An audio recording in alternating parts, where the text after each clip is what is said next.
Hi, my name is Al Green. Not that one, but the struggling guy who was in the music industry for years trying to sell talent and songs to agents. The agents befriended me and taught me techniques that I want to pass on to you through my program, which is called You Can Talk, You Can Sell. Anyone who has ever taken this program has excelled in selling and either risen to the top of their company, their team, or the top of their field. It's called You Can Talk, You Can Sell, and you can get it right here.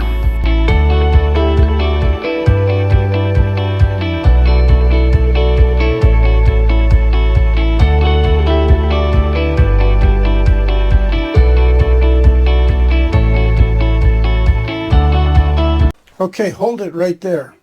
Hold it right there. You're in sales. You need to know what you're doing that's going to give yourself confidence. And one of the most exciting things about it is that when you exude confidence, it's like you own the attention. But how do you do that? Now, when you are presenting and you're talking, just remember every sentence that you speak has to have a definitive ending. It can't be like the kids who speak and they say things like, I was going to go to the mall the other day, and they end it like it's almost a question, okay? And they're expecting you to say, yeah, that's not basically what we're doing. What you need to do is command the attention of the person you're talking to. This is called confidence. Now, as I've stated in the past, confidence is when you totally know your point and you know your product so that you can speak on it and answer any questions that come up, whether or not they are viable questions that are designed just to question you or to question the integrity of your company and your product. So, for example, if you were selling a military contract and you realize that you are a small company up against a mammoth size competitor, and you know maybe that the Small Business Administration allows for a certain percentage of large businesses to take contracts from smaller companies. You will know this, and you'll be able to convey that. If a person were to ask you, no matter what you're selling, because there are so many different kinds of sales. Now, I'm talking again to people who have a one-on-one relationship with the customer. I'm talking about people who are in any field of sales and they want to build up their income to at least six figures. That's why in my system called the six-figure selling system, that's the whole idea, is to get you up to at least $100,000 a year and then go up from there. But remember, if you don't employ the system, the plan most likely will not work.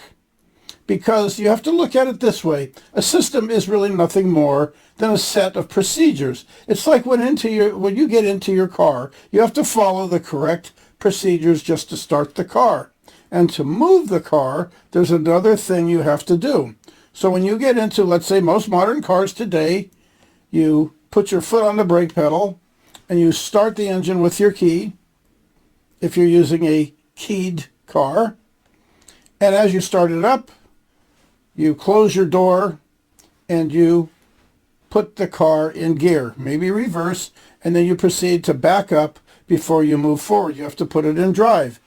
And you have to be willing to stop the car to motivate from each position. This would be considered a system, but it's really nothing more than a series of steps, a series of procedures. When you're using the six-figure selling system, you think of it like starting a car. It's very simple. Beginning the sale is like turning the key. You're prepared to use the steering wheel, you're prepared to use the brake, you're prepared to put the car in the gear that you want it to and move it forward. So once you're moving forward and you are driving, you obviously, if you've been driving for a number of years, you have the confidence of driving on the road. You don't sit there and feel insecure driving because you know what the laws are. And you know what the roads do, and you know what the physics of your automobile is. You can feel it after a while. When you're doing sales, it's the same thing. It's learning a system. What are some of the things that we talk about so that you can learn what the six-figure selling system is all about? We talk about how to talk, meaning how to approach what it is you want to say. We learn about a little of body language, like keeping eye contact, how you sit, how maybe you mirror the position of your customer, that your prospect that you're selling to. Maybe they're sitting there with their arms crossed. That doesn't necessarily mean they're blocking you. They could just be making themselves comfortable. That doesn't mean you have to cross your arms, but it could mean that you feel casual and you sit down and you don't show any outward signs of aggression towards what looks like their defense stance. So when you are dealing with the six-figure selling system in business, this will propel your sales. There are so many things. When you take the workshop, the six-figure selling system, you're going to learn what it is that you're going to do. And if you join the whole program, we will go through all the different trainings of every type of sales situation you might run into, whether it's high technology, selling to aerospace, selling to, there are people, believe it or not, that run disposal companies. Do you know that a disposal company that goes around with the trucks and they pick up the trash often have salespeople? Why would they need salespeople at all? They would need salespeople for a number of reasons. Because a lot of them do commercial accounts, and the commercial accounts just don't show up at their door. Somebody has to go talk to them. You ever heard of buying insurance and not talking to a salesperson at some point? If you're dealing with the internet and you're ordering it over the internet and you're filling out forms, you're dealing with a person who has to handle your information on the other end. And that's what I'm talking about. There's always a person engaged.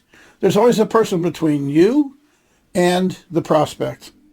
When the sale is made, the key to the sale is what you do after you've made the close and signed and sealed and delivered the product. Because that could mean the difference between you being a professional and you being just another salesperson that comes and goes. After all, a lot of the products that we sell are competing with other companies that sell similar products.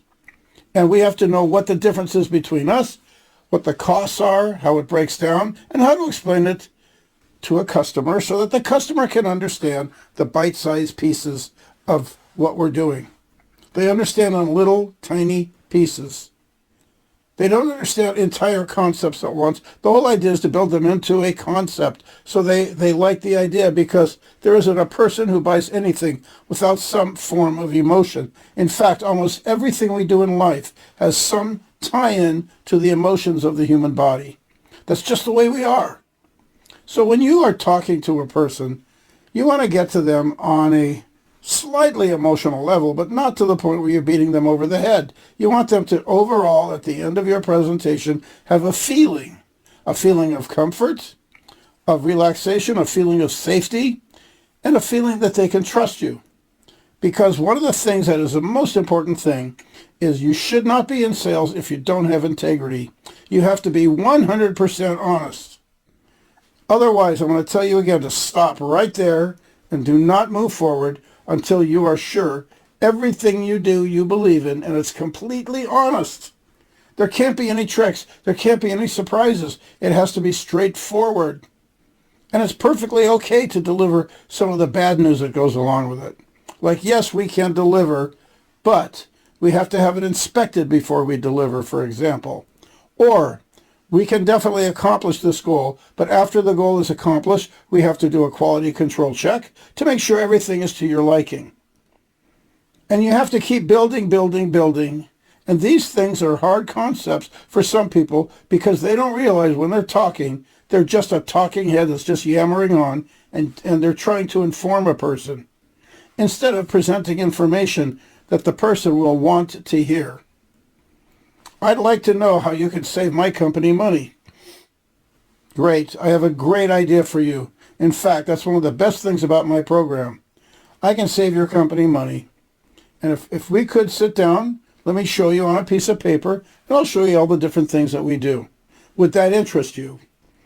There's another point of getting micro yeses in your conversation. That's where you ask a question that might be so minor that you don't realize that you're actually manipulating the conversation. It's asking if you can go ahead. I have something I want to explain to you. Can I continue? Sometimes people will do that because of the fact if the person says yes, you're engaging them in a positive movement forward. And that's the whole idea. Keep moving forward. Now, we never give up. Professional salespeople never give up. It doesn't matter how big, how monumental the obstacles are or the competition. We never give up. We keep going back and we keep chipping away until we find that sweet spot that gets us in the door and gets us to where we want to go. So for example, when you're dealing with anything that has to do with a point, you want to get the conversation moving in a direction so that you make your point and that you do it with a great deal of professionalism. Professionalism in identifying with the customer, in presenting yourself in a confident way and knowing your product and explaining the value. Because a lot of times when a person's asking a question, how much does it cost? They're not trying to challenge you. They simply just want to know, how much money am I going to spend? And when you come to that conclusion, that I've got a great piece of information for you, I've got something really important. Since you brought up the cost, I'm glad you did. This is the best part of my presentation. And we're going to guide you in ways that you use your own personality, because every one of us has something special about ourselves. We all have talents. My talent might not be yours, but your talent could be the one thing that you use that nobody else has. You can do it like nobody else can. And you all have something that you can use. What I do is I spend time with each one of my students and I show them how to bring out their own persona and realize what value they have with that particular talent that they might possess. And a lot of them don't even recognize it because they don't have the confidence to know that they're selling themselves in a way that they could examine and analyze what they're doing through the eyes of a person who sees the value in it. It's like subjective art. I can look at a piece of art that sells for $13,000 and compare it to something that sells for $29 and not know the difference. But if I'm an art collector and I'm going to find out what it is, the person who's selling me has to be able to explain to me what it is I'm looking at, even if I'm a sophisticated collector. And that person is going to win me over if they can explain the value. Plus, there's systems I've taught at art galleries on how to get people to buy when they say, I have a house full of art, I have no room. These kinds of objections are so easily overcome. The point together that I want to make with my system is that it's not an investment for you to make money from. It's for you to go ahead using your own career to excel and hit the top of your field. It's a training. It's a workshop so that you learn how to be the better you. Now, when we're dealing with this kind of thing, remember, just stop for a minute and don't push yourself forward until you are ready to proceed with confidence. I'm going to carry this forward when we get into my next workshop, so please join me and register for the Six-Figure Selling System, and I will see you there.